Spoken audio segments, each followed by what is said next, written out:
శుక్లాంబరధరం విష్ణుం శశివర్ణం చతుర్భుజం ప్రసన్నవదనం ధ్యాయేత్ సర్వవిఘ్నోపశాంతయే. 67వ అధ్యాయం. సోమవంశ యయాతి చరితం. యయాతి మహారాజు తన జ్యేష్ఠపుత్రుడగు యదువు రాజ్యాధికారానికి అర్హత కలిగి ఉన్న చిన్న కుమారుడగు పురూరవుని పట్టాభిషిక్తుని గావించుటకై ప్రయత్నాలు చేస్తుండగా, ప్రభువు మీరు ఏల ధర్మపాలన చేయటలేదని సభాసదులు ప్రశ్నించారు. అందుకు యయాతి మహారాజు వారితో ఇట్లు పలికెను: బ్రాహ్మణ సహితులకు సర్వవర్ణములకు చెందిన ప్రజలారా, నా పుత్రుడగు యదువును రాజ్యాభిషిక్తునిగా చేయకుండుటకు గల కారణాలను నేను చెప్పబోవు మాటలు ఆలకించుడు. నా జ్యేష్ఠపుత్రుడగు యదువు నా ఆజ్ఞలు పాటించలేదు. పుత్రుడు బుద్ధిపూర్వకంగా తండ్రి యొక్క ఆజ్ఞను పాటించక విరుద్ధంగా ప్రవర్తిస్తే సజ్జన పురుషులకు అది సమ్మతం కాదు. పుత్రుడు తన మాతాపితరుల వాక్కును గౌరవించి వారిని ఆచరించిన ఎడల అట్టి పుత్రుని సజ్జనులు సుపుత్రుడు అని ప్రశంసిస్తారు. ఏ పుత్రుడు తన మాతాపితరులు ఆదేశించిన ప్రకారం వ్యవహరించినో అతడే పుత్రుడు. యదు, తుర్వస, ద్రుహ్య అను నా కుమారుల చేత నా పలుకులు అలరింపబడలేదు. కానీ పురువు మాత్రం నా ఆజ్ఞలు యథాప్రకారం గ్రహించి పాటించిరి. నా పుత్రులందరికంటే చిన్నవాడు యదువు నా వృద్ధత్వం నిరాకరించెను. వృద్ధత్వం చేత నేను దేవయాని యొక్క కారణం చేత శుక్రుడు నన్ను వృద్ధుడగినట్లు చేశాను. అయినను నేను శాపం మరల్పవలసిందిగా కోరాను. అందుకు శుక్రుడు స్వయంగా నీ పుత్రుల్లో ఎవరు నీకు అనుకూలంగా ఆచరించినో అతడే నీ తర్వాత నీ రాజ్యానికి ఉత్తరాధికారి కాగలడు అని తెలిపాను. సభాసదులారా, ఈ విషయం మీరు గమనింపుడు. పురుని రాజ్య పదవి యందు అధివసింపచేసి పట్టాభిషేకం చేయబడను. అందుకే అతడు రాజు కాగలడు అని పలికెను. యయాతి తెలిపిన మాటలకు ఏ పుత్రుడు సుగుణయుక్తుడై తన మాతాపితరుల కొరకు సదాహితకాంక్షి అగునో, ఎవరు నిరంతరం శుభయోగ్యుడగునో అతడు చిన్నవాడైనా రాజ్యానికి ఉత్తరాధికారి కాగలడు. అందుచేత శుక్రుని చేత చెప్పబడిన వరమే అమలు జరపబడవలెను అనిరి. పిమ్మట సూతుడు పలికెను: ఈ విధంగా నహుషుని పుత్రుని ఎడల ప్రసన్నులైన ప్రజలందరూ అట్లా పలకగా, తన పుత్రుడగు పురువును నహుషుడు తన రాజ్యానికి రాజుగా అధివసింపచేసి మరి ఒక పుత్రుడగు తుర్వసునికి ఆగ్నేయ భాగానికి అధిపతిగా చేసెను. ఈ విధంగా రాజు జ్యేష్ఠపుత్రుడకు యదువును దక్షిణ దిశ యందు ఉంచెను. పశ్చిమ దిశ యందు ద్రుహ్యుడు, ఉత్తర దిశను అనువును నియుక్తునిగా చేసెను. సప్తద్వీపాలు సాగర సహితమైన పృథ్వీని జయించి రాజు తన పుత్రులకు 3 భాగాలు చేసి అప్పగించెను. పుత్రులకు ఈ విధంగా రాజ్య సంపద సంక్రమింపజేసి బంధువులపై తన భారం వేసి ప్రసన్నుడయ్యను. యయాతి మహారాజు ద్వారా మొదటగా ఈ గాథ కీర్తించబడింది. కమఠము తన సర్వాంగాలను తన పెంకునందే ఇముడ్చుకొన్న విధంగా తన సర్వకామనలు తన యందే అణిచిపెట్టుకొనగలిగిన మనుష్యుడే శ్రీమంతుడు కాగలడు. ఇతరుడు కాలేడు. అతడు కోట్ల కొలది శుభకర్మములు నడిచినను ఎన్నడూ తన పనులు ఉపయోగపడుటచే అగ్నియందు ఆజ్యం పోయిటచే అది ఇంకనూ అభివృద్ధి చెందినట్లు తనయందే తన కోరికలు అణుచుకోలేనివాడు శాంతుడు కాలేడు. ఈ పృథ్వీ చేత ధరించబడుచున్న అన్నము, సేనలు, పశువులు, స్త్రీలు అన్నీ ఒక వ్యక్తి కామనల చేతనే పర్యాప్తం కావు. ఈ యథార్థం దృష్టి అందుంచుకొని మనుష్యుడు తన కోరికలను అదుపునందుంచుకోవాలి. నరుడు ఏ ప్రాణికి వ్యతిరేకంగా పాపపూర్ణములుగా ఆలోచనలు, మనస్సు, వాక్కు, శరీరాలను ఉంచుకొనడం అట్టివాడే బ్రహ్మ పదవిని ప్రాప్తించుకొనగలడు. మనుష్యుడు ఎవరికి భయపడక, ఎవరిని నిందించక, ఎవరిని ద్వేషించక ఉండునో అట్టివారికే బ్రహ్మ పదవి ప్రాప్తించగలదు. ఎవరు దుష్టుల చేత కష్టముల చే కూడా విముక్తి పొందలేరో, ఎవరు వృద్ధుడై కూడా వృద్ధత్వం పొందరో అట్టివాడే మనుజుడు. అతని తృష్ణయే ప్రాణాన్ని అపహరించినది. అట్టి దాన్ని వదులుటచే సుఖం ప్రాప్తింప చేసుకొనగలడు. వృద్ధుడొకటచే వ్యక్తి యొక్క బలము, దంతములు, నేత్రములు, కర్ణములు వృద్ధత్వాన్ని పొందును. కానీ ఆశ అతని యందు మిగిలియే పెంపొందించబడును. అది యవ్వనమునందే ఉండను. ప్రతి మనుష్యునికి స్వభావాన్ని అనుసరించి వృద్ధత్వం పొందుచున్నది. కానీ వృద్ధుడైన ధనముపై ఆశ, జీవించి ఉండాలనే ఆశ వృద్ధత్వాన్ని పొందవు. ఈ ప్రపంచాన కోరికలను తీర్చుకొనుటచే కలుగు సంతోషం, స్వర్గం యొక్క మహాదివ్య ప్రసన్నతలు తృష్ణానాశము వలన కలుగు సుఖం యొక్క 16వ భాగంతో కూడా సమానం కావు అని ఈ విధంగా చెప్పి ఆ రాజర్షి తన రాణితో కలిసి వనానికి వెడలిపోయెను. ఆయన భృగుతుంగ శిఖరంపై తపమాచరించెను. అక్కడే మహాతేజస్విగా ఆ రాజు తన రాణులతో కలిసి అనశన వ్రతం ఆచరించి స్వర్గాన్ని పొందెను. ఆయనకు తర్వాత వారుగా ఆ వంశమందు 5 మహాతేజోవంతులకు రాజులు ఉద్భవించి దివ్యులకు దేవర్షుల ద్వారా సన్మానితులై సూర్యకిరణాల చేత పృథ్వీ అంతా వ్యాప్తమైనట్లుగా తమ కీర్తి పృథ్వీ అంతా వ్యాప్తం గావించారు. పుణ్యదాయకముగు ఈ యయాతి చరిత్ర చదివినా విన్నా వారు ఆయుష్మంతులు కీర్తివంతులు కాగలరు. సర్వ పాపాల నుంచి ముక్తులై శివలోకాన సన్మానితులు కాగలరు. సోమవంశ యయాతి చరితమను 67వ అధ్యాయం సమాప్తం. 68వ అధ్యాయం వంశానువర్ణనం. సౌనకాది మహామునులకు యయాతి వంశం గురించి తెలిపిన సూతుడు అనంతరం వారితో ఇట్లు పలికెను. మహామునులారా, యయాతి జ్యేష్ఠపుత్రుడు తేజోవంతుడు అగు యదువు యొక్క వంశం క్రమంగా సంక్షేపంగా వివరిస్తాను. ఈ వృత్తాంతం మీరెల్లరూ నా నుంచి సాకల్యంగా ఆకర్ణించడు. యదువుకు దేవతాపుత్రుల వలె 5 పుత్రులు జన్మించారు. వారిలో సహస్రజిత్తుడు శ్రేష్ఠుడు జ్యేష్ఠుడు, మిగిలిన 4 క్రోష్టుడు, నీరుడు, అజకుడు, లఘువు అనువారు. జ్యేష్ఠుడకు సహస్రజిత్తుని పుత్రుడే శతజితుడు. శతజితునికి ప్రసిద్ధులకు కీర్తివంతులైన 3 పుత్రులు జన్మించిరి. హైహయ, హయ, వేణుహయలనునవి ఆ 3 పుత్రుల పేర్లు. హైహయనికి ఉత్తరాధికారిగా కీర్తివంతుడగు ధర్ముడు నియమించబడను. ధర్ముని పుత్రుడే ధర్మనేత్రుడు.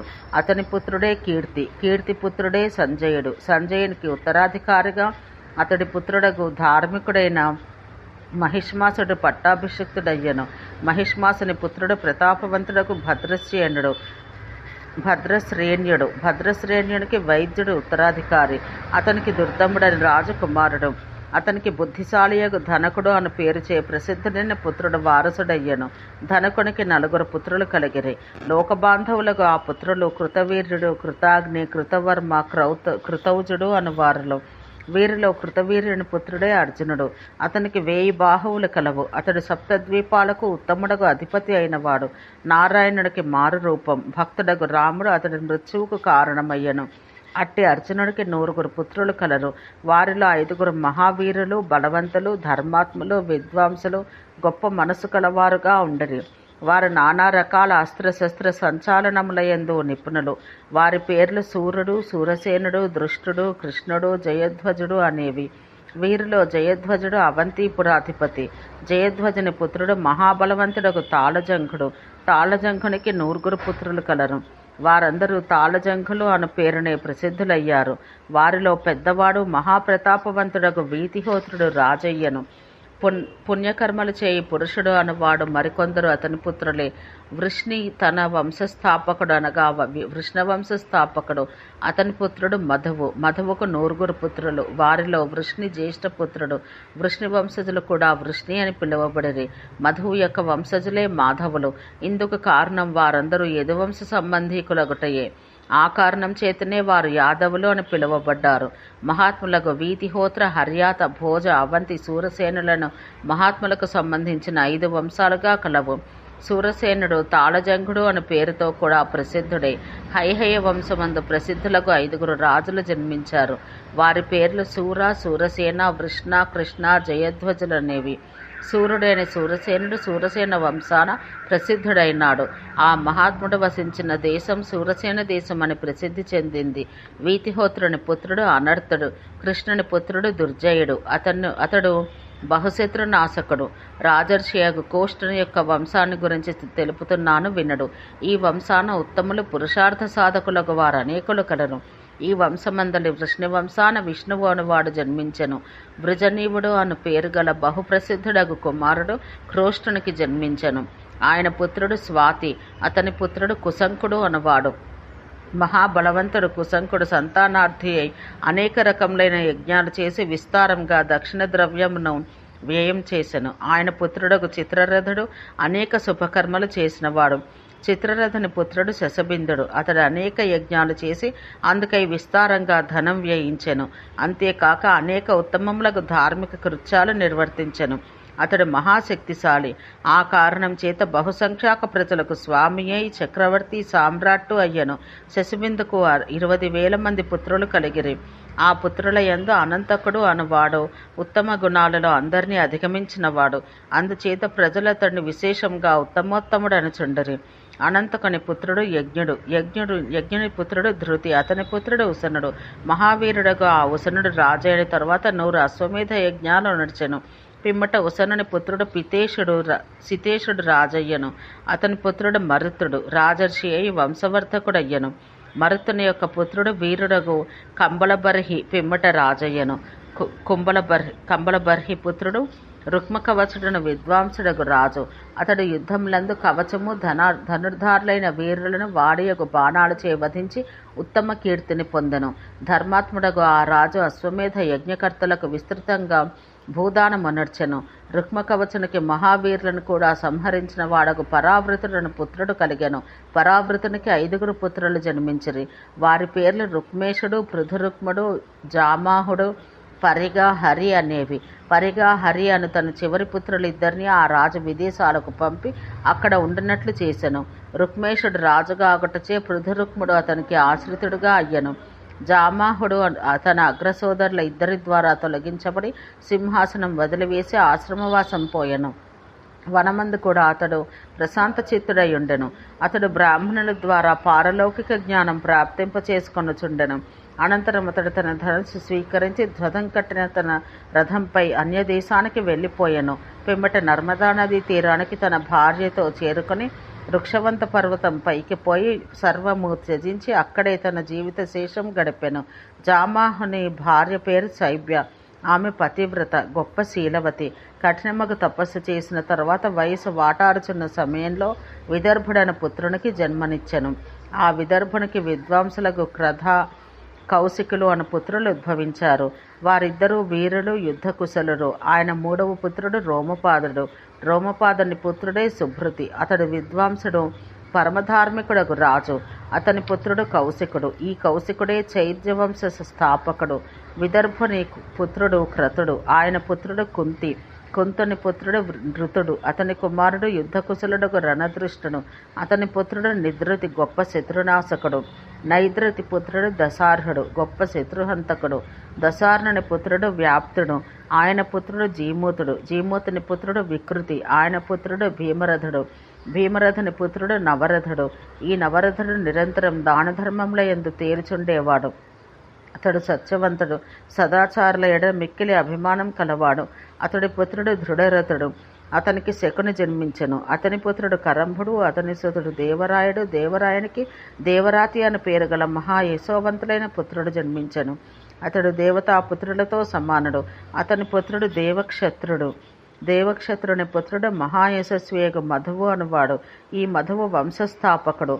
మధువుకు కురువంశకుడు అను పుత్రుడు కలిగెను. కురువంశకునికి అణువు, అణువుకి పురత్వానులు, పురత్వానునికి విదర్భ వంశీయురాలకు భద్రవతి అను రాణి వల్ల అంశుడు జన్మించెను. అంశుడు ఐక్ష్వాకి అను ఆమెను వివాహమాడెను. ఆమెకు సత్వుడు అను పేరు గల పుత్రుడు జన్మించెను. సత్వునికి సర్వగుణ సంపన్నుడు, కులవర్ధకుడు అగు సాత్వతుడు అను పుత్రుడు ఉదయించెను.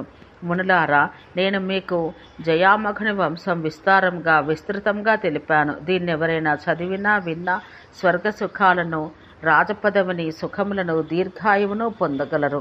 వంశానువర్ణనం అను 66వ అధ్యాయం సమాప్తం. ఓం శాంతి శాంతి శాంతి.